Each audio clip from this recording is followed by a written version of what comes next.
Hey folks, this is Amber Insights. I'm Zori Amber, she, her pronouns, and today I'm catching you up on what's been going on the last few months.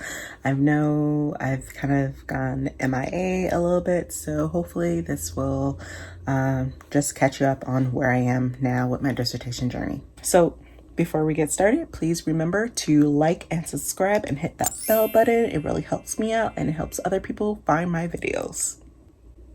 Let's get started.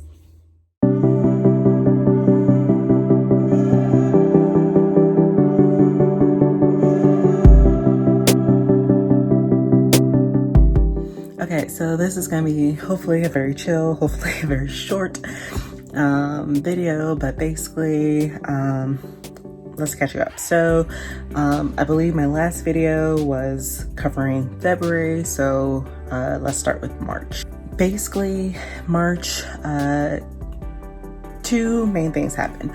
One, I got my first article accepted to the Journal Psychology of Sexual Orientation and Gender Diversity. Super excited for that. This is my first author article. And for those of you who don't know, first author articles basically just mean that your name is first, and it means that you did the most research, you did the most writing, you did the most editing of a research manuscript or publication. In the academic world, you don't necessarily get paid money for these articles when they get accepted. It does provide a sense of social capital. Basically, the more articles you put out, the more people know your name. Hopefully, the more people reach out to you for conferences and for speaking opportunities, and that's hopefully where you start getting your money. And also, if you're looking for faculty positions, they want to see the ways that you're contributing to the research field. So they'll look at how many articles you have put out, how many articles are from really top tier articles or journal publications, and then that will help you along if you decide to stay in academia as a faculty member. So what I'll do is I'll put down the link for the Journal of Psychology and Sexual Orientation and Gender Diversity. Right now, as I'm filming this, I currently do not have the link for the actual journal article. It is still, I guess, in production, or yeah, so but once I do, I will put that in the box below for you all to look at. So it's really cool, it's really exciting, especially as someone who never really thought she would ever do research herself. So super excited. So that was the first thing that happened in March, and the second big thing that happened in March was my birthday. So that was really fun.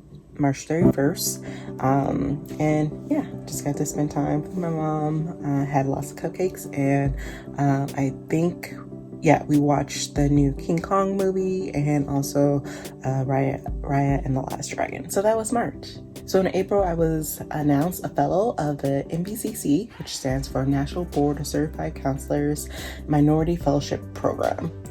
Basically, this was a fellowship that I applied to in December, and it provides a really significant amount of money for me to use for education related purposes, professional development related purposes, research related purposes, which is really cool. So of course, some of that money is going to go to paying off my tuition for this school year. Even though I'm doing a dissertation, I still have dissertation credits that I need to pay for. But the rest of it will go to either things like paying gift cards for people who participate in my study. It will go to professional development opportunities, such as, you know, maybe being trained in a new type of therapy that I haven't been trained in. I'm really interested in being more comfortable with trauma. I feel like that's an area of my training that I'm really lacking in, and I want to do more than just the basic master's level trauma class that I took. when I initially became a counselor. So yeah, it's a really great opportunity. It also provides a lot of mentorship, a lot of networking opportunities, and I have a really great cohort that I'm still getting to know, but they seem all really amazing and cool. So if you're a mental health counselor and you have and you're also NCC and you're either at the master's or doctoral level, I would really recommend you looking into the National Board of Certified Counselors scholarship opportunities. I will post a link also to that below so that you all can look at that and see if that's something that you're interested in and see if that's something that you could potentially qualify for. So yeah, that's what happened in April. And then May, I feel like not much happened in May. I'm still, at this point, I'm still writing my dissertation proposal. Still several back and forths between myself and my advisor, who is also my dissertation committee chair. So not much really happened in May. I did move back home. I'm doing that for the year to save money, especially since I don't need to physically be in the city that my program is in. So I figured it would be a good idea to save money. So May was a lot of packing, a lot of moving. Yeah, not fun. I hate packing. And then June, June, working on my dissertation proposal. I finally got the green light about 2 weeks ago from my advisor that I could finally send my dissertation proposal to the rest of my committee. So what that means is I still haven't collected data. I'm still waiting to collect data, but now the rest of my committee members, so that's my advisor and 3 other faculty members. 2 of them are from my program and 1 of them is from another program, the psychology department. Because remember, I'm counseling. So there's a different separate department for psychology. I know for some of you, it may not really make sense, but counseling and psychology are technically 2 different fields, which makes things even confusing for like counseling psychology people. But essentially, there's a counseling department and there's a psychology department. So one of my committee chairs is from the psychology department. I haven't really met them before, but they worked with my advisor before. They have asked my advisor to be on several of their students' dissertation committees, so he was more than willing to be on my dissertation committee since my advisor has done the same for his students. So I haven't really met him, but he seems really cool, really chill. I'm really excited to work with him. And so basically what happens now is last week I sent everyone on my committee the most up-to-date version of my proposal, which is basically a literature review. If you don't know what a literature review is, check the video above. I did a video on different dissertation components, and that will tell you what a literature review is. But basically, it's just the beginning part of your dissertation. So just like the reasoning behind why you're researching what you're researching.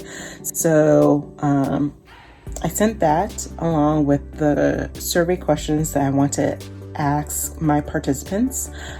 So my committee has about 2 weeks to look through that. I also sent them a little doodle poll. A doodle poll is basically just a scheduling tool that you can use to set up group appointments, stuff like that. So I sent out a doodle poll just to see what their availability is. I'll look at that later to see what day actually works for them. It probably won't be until July where I will be able to meet up with all of them. And at that time, I will propose my dissertation. Still not sure exactly what this will look like because I'm doing a multi-article dissertation, which again, check the video that I talked about the differences between traditional and multi-article dissertations. But the multi-article dissertation is something that is new to my program. So we're still working out the kinks. And I have the lucky honor of being the third person to do this. So I will admit it's a little bit smoother for me than it was for the first two people in my program who did the multi-article dissertation, but there's still some bumps that we're working out. So this may look different from what other people do when they have to propose a dissertation. So just be aware of that. But essentially what I have to do is I have to make a 10-minute presentation that basically kind of goes over again the main key points of the proposal that I just sent to my committee. And then hopefully at that time the committee will have already looked through my proposal. They'll have feedback. Usually there's always feedback, so that's nothing to worry about. But most of the time, you get the feedback, but you also get a thumbs up to move to the second part, which is to do IRB, which is the internal review board. And that is basically every university has a IRB process. And that basically is the ethical review board that makes sure that whatever you're researching, however you're doing your research, is ethical and is not dangerous to your potential participants.